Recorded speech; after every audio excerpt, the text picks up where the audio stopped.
అందరికీ నమస్కారం. సాయి న్యూస్ కి స్వాగతం. పెన్షనర్లందరికీ ఇప్పుడే అందిన వార్త. గత ప్రభుత్వ హయాంలో అనర్హుల అడ్డుగోలుగా మంజూరైన దివ్యాంగ పెన్షన్లపై కూటమి ప్రభుత్వం దృష్టి సారించింది. సంక్రాంతి పండుగ తర్వాత గ్రామాలలో ప్రత్యేక వైద్య బృందాలతో తనిఖీలు చేపట్టాలని నిర్ణయించింది. తొలుత శాశ్వత వైకల్య పెన్షన్లపై దృష్టి సారిస్తారు. అనంతరం కేటగిరీలో కూడా తనిఖీలు నిర్వహించి అనర్హులను గుర్తించి రద్దు చేస్తారు. ఈ విషయం తెలుసుకున్న బోగస్ లబ్ధిదారులు ఆందోళన చెందుతున్నారు. నాడు అధికారంలో ఉన్న వైసీపీ నేతలకు వైద్య పరీక్షలు నిర్వహించిన డాక్టర్లకు డబ్బులు ఇచ్చి దివ్యాంగ సర్టిఫికేట్లు పొంది ప్రతి నెల వేలాది రూపాయలు పెన్షన్లుగా తీసుకుంటున్న నకిలీల భరతం పట్టాలని కూటమి ప్రభుత్వం నిర్ణయించింది. బోగస్ దివ్యాంగుల ఏరవేతకు మండలాల వారీగా వైద్యులు, అధికారుల బృందం ఇంటింటికి పరిశీలన చేయనున్నారు. సంక్రాంతి పండుగ అనంతరం సర్వే ప్రారంభం అవుతుందని తెలిపారు.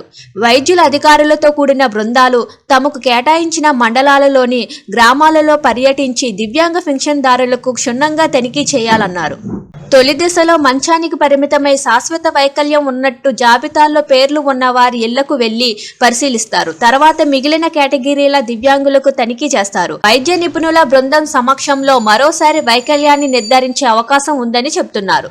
అనర్హులను ఏరివేసే సమయంలో అర్హులైన ఒక్క దివ్యాంగునికి కూడా అన్యాయం జరగకుండా చూసేలా అధికారులకు మార్గదర్శనం చేస్తున్నట్లు తెలిపారు. పెన్షన్లు పొందుతున్న దివ్యాంగులను మరోసారి తనిఖీ చేయాలన్న ప్రభుత్వం నిర్ణయం బోగస్ సర్టిఫికేట్లో పెన్షన్ పొందుతున్న వారిలో గుబులు రేపుతుంది. దివ్యాంగ పెన్షన్ మంజూరుకు అవసరమైన సదరం సర్టిఫికేట్ను జారీ చేసేందుకు కొన్ని మండలాలలో వైద్యులు, వైసీపీ నేతలు కలిపి 20,000 నుంచి 30,000 వరకు వసూలు చేస్తున్నట్లు ఆరోపణలు వచ్చాయి. ఈ విషయం జిల్లా గ్రామీణ అభివృద్ధి శాఖ అధికారుల దృష్టికి వచ్చినప్పటికీ వైసీపీ నేతల పాత్ర ఉండడంతో అధికారులు ఏమీ చేయలేని పరిస్థితి ఏర్పడింది. కూటమి ప్రభుత్వం అధికారంలోకి వచ్చిన తర్వాత బోగస్ పెన్షన్దారుల గురించి జిల్లా మండల కేంద్రాలలో ప్రతి వారం నిర్వహించే ప్రజా సమస్యల పరిష్కార వేదికలో పెద్ద ఎత్తున ఫిర్యాదులు అందుతున్నాయి. దీంతో ప్రభుత్వం దివ్యాంగ పెన్షన్లపై దృష్టి సారించి వైద్య నిపుణులతో తనిఖీలు చేయాలని నిర్ణయించింది. దీంతో బోగస్ పెన్షన్దారుల బండారం బయటపడుతుందని అసలైన దివ్యాంగులు అంటున్నారు.